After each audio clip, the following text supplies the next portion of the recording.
Hey everyone, and welcome back. Have you ever done this? You pick up your phone just to check the weather, and then bam, you look up, 45 minutes have completely vanished, and you are now deep into watching videos of a capybara taking a bath. Yeah, you know you have. Today, we are diving headfirst into a battle that every single one of us is fighting, whether we realize it or not. The war for our attention. And I mean, let's just ask the question straight up. Does it sometimes feel like your phone, your tablet, your computer, that they're no longer just your tools, but are actually the ones calling the shots? If you've ever felt that little bit of anxiety, that constant distraction, that feeling of just losing control, I want you to know something: you are not alone. And what we're about to unpack is the real reason why. You see, this gets us to something called the technology paradox. These incredible devices, the ones that promise to connect us and make everything easier, have somehow, ironically, become a major source of our stress. Now, before we get into the nuts and bolts of how we actually fight back, if any of this is hitting home for you, do me a huge favor and smash that like and subscribe button. It seriously helps us bring you more explainers just like this one. Okay, so here is the single most important thing to get your head around. This feeling isn't your fault. It's not some personal failure or a lack of willpower on your part. That feeling of being totally overwhelmed, of mindlessly scrolling, it is not a bug in the system. It's a feature. It's built that way. It's a result of something called decision fatigue, where our brain just gets exhausted from making thousands of tiny choices all day long, which leads us straight into a state of digital sleepwalking. And this right here perfectly illustrates what's going on. Digital sleepwalking. That's when you grab your phone without even thinking about it. You have no goal, no real intent, you're just using it. Your brain, which is so tired of making decisions, just flips on this default autopilot mode to get a little bit of relief. We unlock the phone, we open an app, we start to scroll, all without ever consciously choosing to do any of it. So how in the world do we wake up from this digital trance? Well, it all starts with the most powerful strategy there is: awareness. Before we can even begin to change our habits, we have to see them clearly for what they are, without any judgment. This first step is all about understanding the rules of the game we're all unknowingly playing. And let's be crystal clear about the rules of this game. For so many of the biggest tech companies out there, your attention isn't just a nice little byproduct, it's the product. Their entire business model is based on advertising, which means the more of your time and your eyeballs they can capture and hold, the more money they make. They are literally in the business of harvesting your focus. Now, what's really fascinating is how they do it. They use this incredibly powerful psychological hook called a variable reward system. Seriously, just think of a slot machine in Vegas. You pull the lever, not knowing if you'll win, but it's the possibility of a reward. A juicy piece of gossip, a hilarious video, a new notification that keeps you scrolling, pulling that digital lever over and over and over again, just chasing that tiny hit of dopamine. So how do we fight a system that's literally designed to be addictive? We stop being a passive user and we start being a scientist. The very first step is to collect data on your own habits. And listen, this is not about judging yourself. This is about pure objective observation. We're going to run a little one-week experiment using a simple but really powerful tool, the logging technique. So for 1 week, that's it, just 1 week. Every time you have a significant interaction with your tech, you're going to log the answers to these 4 questions. Number 1, when did it start and how long did it last? 2, what app or website were you on? 3, what was your intent? Like, why did you even pick up the phone in the first place? And 4, and this is the most important one, how did you feel after you put it down? Did you feel inspired, tired, anxious, just kind of numb? Now let's zoom in on that third question about intent, because this is where things get really interesting. We have to understand the difference between our conscious intent and our unconscious motivation. Your intent might be, oh, I'm just going to check the address for dinner tonight, right? But your hidden motivation, the thing happening under the surface, might be, I'm so anxious about this big project at work and I just need a quick escape. That unconscious motivation, that is the rabbit hole. As you start logging your usage, you're going to start to see patterns. These are what we call your trigger moments, the specific cues that make you reach for your phone on total autopilot. Sometimes they're emotional, like feeling bored, or lonely, or stressed out. And other times they're situational. The moment you get in line at the grocery store, the second you sit down on the couch after a long day, or that first groggy moment when you wake up in the morning. After a week of logging, you'll analyze your answer to that 4th question, how you felt. And what you'll probably find is something like the 80-20 rule of digital misery. The data will likely show that 80% of your negative feelings, the guilt, the anxiety, the feeling of wasted time, comes from just 20% of your apps or habits. These are your personal black holes, and just knowing what they are is the key to making a targeted change. So what you're really mapping here is what psychologists call the habit loop. Think about it. You feel bored. That's the cue. You mindlessly start scrolling through an app. That's the routine. And you get a temporary hit of distraction. That's the reward. This cue routine reward loop is so incredibly powerful because it runs completely on autopilot. The only way to break it is to catch yourself at the cue and consciously choose a different routine. Okay, now as you do this, you absolutely have to avoid two major mental traps. The first one is self-judgment. Don't beat yourself up for how much time you've been spending online. You're not weak. The system is just designed very, very well. The second trap is perfectionism. This is not about going on some radical digital detox that's totally impossible to maintain. This is about making small, incremental, and sustainable progress. Ultimately, what this all comes down to is this simple idea. Awareness creates a space. It creates this tiny little pause between the stimulus, the trigger of boredom, and your automatic response of picking up the phone. And in that tiny space, that single moment of pause, that's where your power lies. That's the power to choose a different response. That's where you take back control. All right, so we've become aware of our behaviors. The next level up is to become aware of our thoughts. So strategy number 2 is all about seeing through the illusions, the carefully crafted words and ideas that tech companies use to shape how we perceive their products. We usually think of our apps and platforms as just neutral tools that we can pick up and put down whenever we want. But that's not quite right anymore, is it? They've become our environment. This digital space is the water we swim in every single day. And just like a fish doesn't question the nature of water, we rarely stop to question the rules and the language of our digital world. Let's start with the first big illusion, the word friend. In the real world, friendship is deep, it's mutual, it's built on shared vulnerability and time. Online, a friend or a follower is often just a data point, an audience member for your life's performance. This little linguistic trick makes us chase the quantity of connections, which often leaves us feeling even lonelier because we're missing the quality. The second illusion is the like. Real human approval is nuanced, right? It's a thoughtful comment. It's an engaged conversation. A digital like is the exact opposite. It's vague, it's low effort, it's just empty calorie validation. It reduces the entire complex spectrum of human feedback down to a single click, and it turns us into validation seekers who post what we think will get likes, not what's actually true or meaningful to us. And the third major illusion is the feed.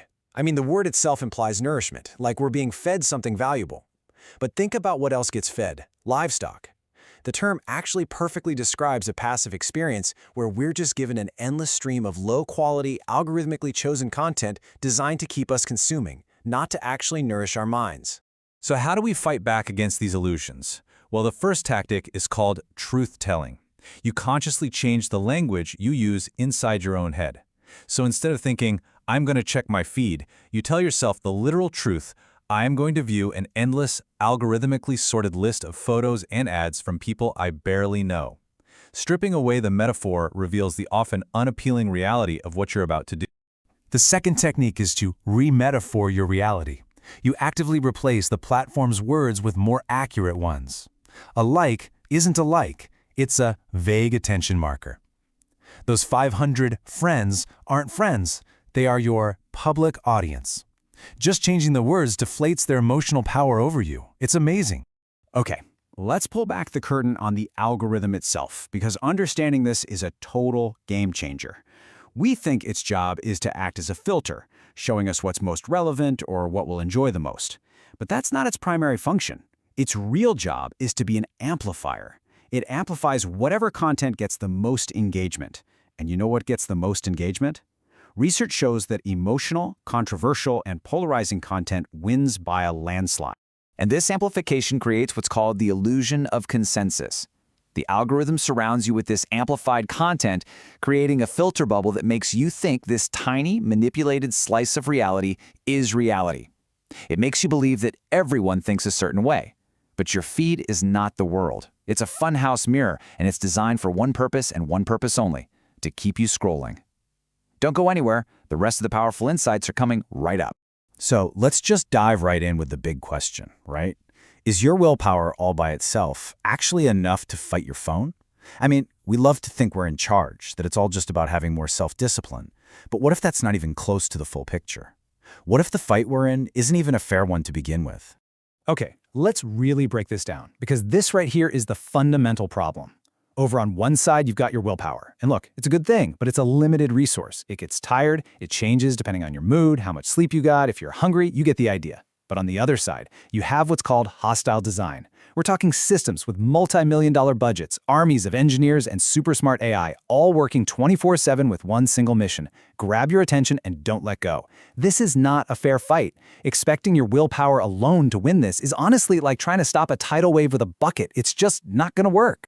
And the secret weapon they use, the core concept behind all this hostile design, is something called choice architecture. Just think about that phrase. The designers of these apps and websites are literally the architects of the choices you get to make. The size of that button, the color, the fact that you can scroll forever, none of that is an accident. These are all very deliberate architectural decisions, and they're made to guide you, usually without you even noticing, toward the choice they want you to make, which is almost always just stay a little longer. So this is the big pivot. This is the whole point. If they're the architects of their world, the only solution is for you to become the architect of your world. You cannot win this battle by just trying harder inside the system they built for you. You have to step outside of it and completely redesign the environment where you interact with their system. It's all about fighting their design with your own design. Okay, so step one is all about taking back your digital space. And the main strategy here is going to sound a little weird because tech companies spend billions of dollars to remove all friction and make things seamless. We are going to do the exact opposite.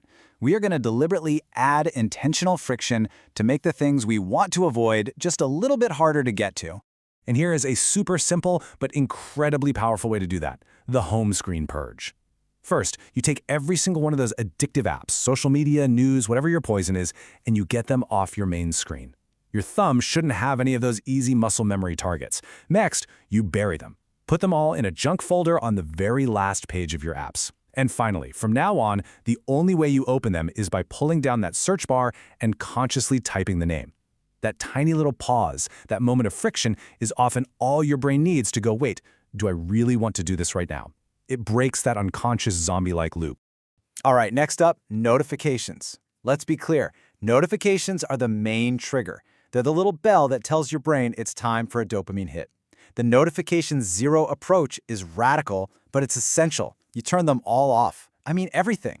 The only exceptions are for actual human beings trying to get in touch with you. So phone calls and text messages. No likes, no comments, no breaking news alerts. From now on, you decide when to check in. You're taking back control. You initiate the action. You no longer just react to a digital poke. Now this next idea, this one goes straight for the reward system in your brain. We have to fundamentally change how we even see our phones. It's time to turn that vibrant, exciting little slot machine in your pocket into a plain, boring, old tool. And this is how you do it. Grayscale mode. A full-color screen is literally engineered to be intoxicating. The bright, juicy colors of the icons, the urgent, screaming red of those notification badges, they all hijack your brain's reward system.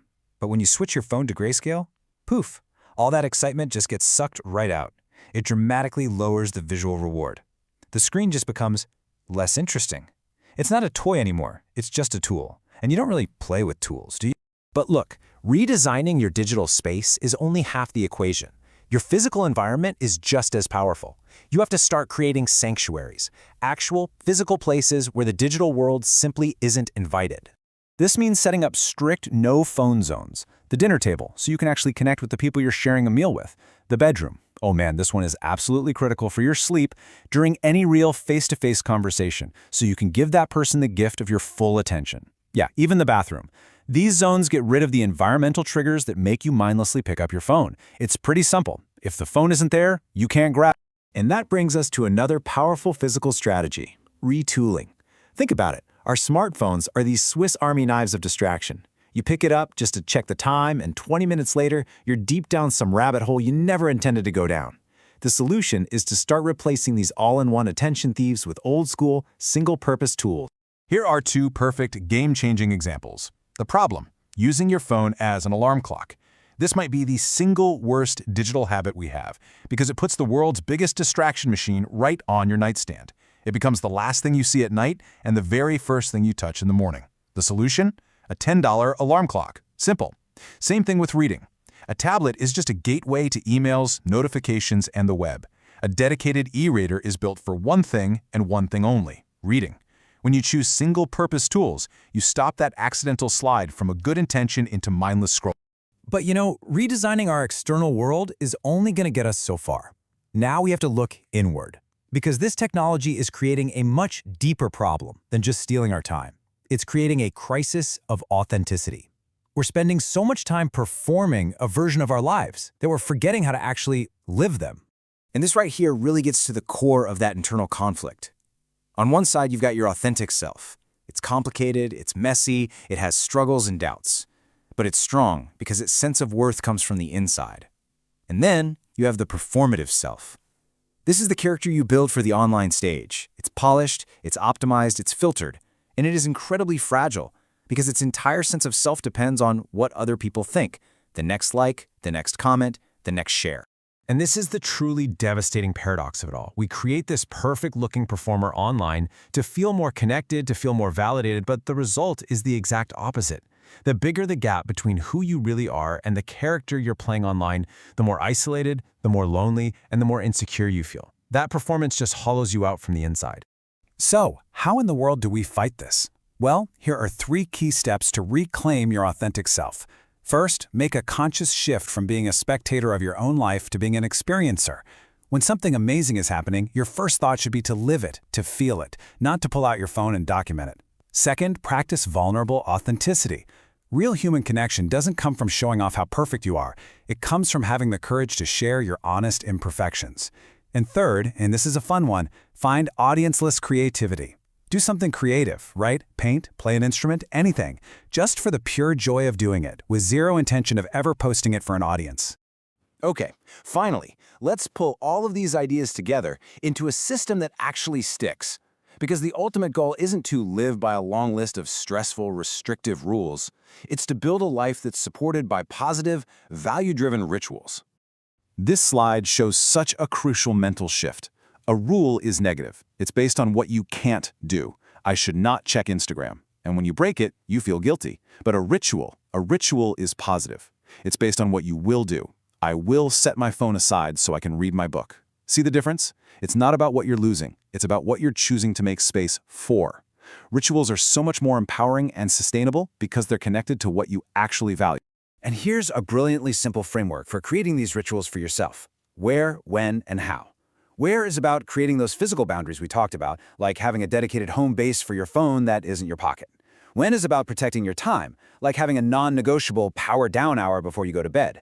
And how is about defining the function, the way you use it. For example, batching all your social media checks into one 10-minute slot in the afternoon instead of letting them bleed into your whole day. And you can even use this idea as a tiny micro-ritual for those times when you do decide to use a distracting app. It's just 3 simple steps. First, you announce your goal, either out loud or just in your head. Okay, I'm going to check Twitter for 5 minutes. Just stating your intention brings a moment of consciousness to an unconscious act. Second, you do the thing. Check Twitter for 5 minutes. And third, this is the most important part, the second that time is up, you lock the phone and you end the session. No, just one more scroll. This tiny ritual reinforces that you are in control, and it stops a quick 5-minute check-in from turning into a 45-minute black hole. Don't go anywhere. The rest of the powerful insights are coming right up. All right, let's dive right in. We are going to build a complete toolkit to totally transform your relationship with technology. The goal here is to go from being a passive consumer, kind of pushed around by algorithms, to becoming the conscious architect of your own focus and your own life.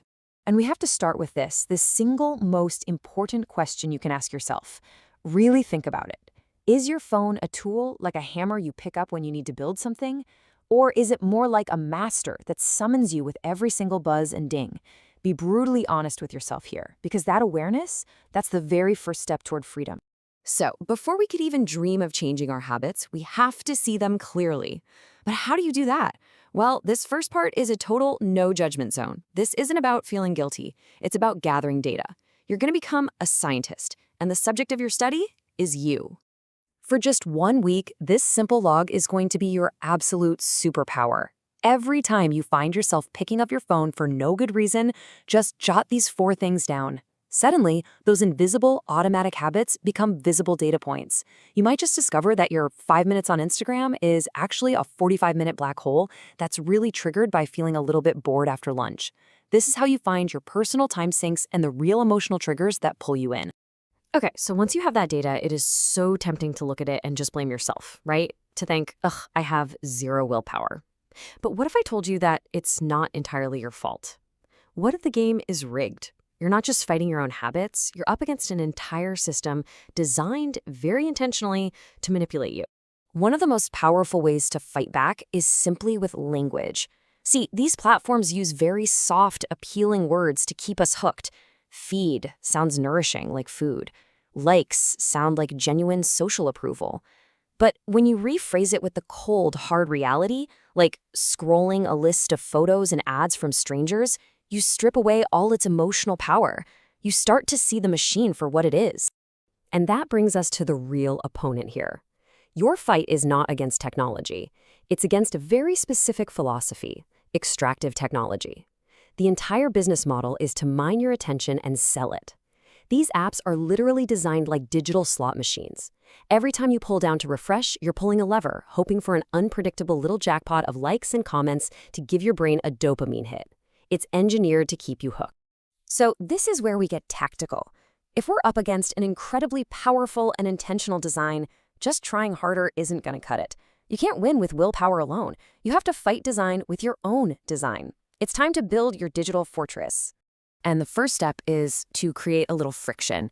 These apps are designed to be effortless to open, so we need to make it just a little bit harder. Try these 3 things. First, go grayscale. Turn your phone black and white. It is shocking how boring the internet becomes. Second, clear your home screen. Bury all those addictive apps in a folder on the second page. That extra swipe gives your brain a split second to ask, wait, do I really want to do this? And finally, go notification 0. Turn off every single notification that isn't from a real human trying to reach you. Each of these little things creates a pause, and in that pause, conscious choice is born. Next, you have to build rituals to protect your time. So you're going to bookend your day. This means the first hour you're awake and the last hour before you go to sleep are completely phone-free zones. This ensures you start and end your day on your terms, not reacting to whatever the internet throws at you. And then there's batching. Instead of checking social media impulsively, you decide on set times, maybe 10 a.m. and 4 p.m. That's it. This puts you back in the driver's seat. Okay, so our defenses are up. We've built the fortress. Now it's time to go on the offensive. This next part is all about actively curating your digital world, choosing your allies, and really becoming the architect of your digital life. This right here, this is the ultimate test for every single app, every website, every device in your life. But to answer it, you first need to know what your core values are. Is it learning, creativity, deep connection with friends? Take a second and actually write them down, because any tool you use either serves those values or it's actively stealing time and energy away from them. There is no middle ground. And here's exactly how you put that question to the test. Use this little framework to audit your digital toolkit, but pay really close attention to that last column, feeling after use. Your emotional response is an incredible compass. If an app consistently leaves you feeling drained, anxious, or just plain regretful, it does not belong in your life, period. It doesn't matter how popular it is. So as you choose your tools, you want to look for what we call intentional technology. It usually has 3 key features. 1, it's single purpose. It does one thing and it does it well, like an e-reader or a calculator. 2, it respects your time. Often this means you pay for it directly, so its business model isn't based on selling your attention. And 3, and this is so important, it has a finish line. It helps you get something done, and then it lets you leave. It's the opposite of an endless feed. So really, it all boils down to this difference. Are you using a calm utility tool, like your calendar, that helps you and then gets out of the way? Or are you using a noisy, demanding slot machine that is always begging for one more spin? The choice is pretty clear, right? Always choose the utility. All right, we've built our defenses, we've chosen our tools, but this final piece of the puzzle is honestly the most important one. This isn't about setting up a system one time and then just forgetting about it. It's about building a sustainable, lifelong practice that can adapt and grow as you do. And you have to remember this. Technology is a moving target. New apps are going to pop up, platforms are going to change their tricks, and your own life is going to change. A strategy that works perfectly for you today might be useless in 6 months. So this isn't a one-and-done fix. It has to be a dynamic, living process. And to make this process real, you need to schedule a quarterly review. I'm serious. Pull out your calendar right now and set a recurring 15-minute appointment. Every 3 months, you just check in and ask yourself, are my boundaries still holding up? Have any of those sneaky extractive apps crept back into my life? This simple habit creates that vital feedback loop that keeps your entire system strong and resilient over the long haul. Because you will. Let's just be honest about it. We all mess up. There's going to be a night where you mindlessly scroll for an hour. The real danger isn't the slip-up itself. The danger is letting that one moment of weakness convince you to just throw in the towel on the whole effort. And this is the mindset shift you have to make. When you slip up, don't waste your energy on guilt or repentance. Just recover. Acknowledge it, see it as a piece of data you can learn from, and then immediately get back on track. This whole journey is about compassion and resilience, not about being perfect. And there you have it. From logging your habits to see the truth, to unmasking the manipulative design, to redesigning your environment, choosing better tools, and finally, committing to a lifelong process of review. You now have the complete toolkit. You are fully equipped for this journey.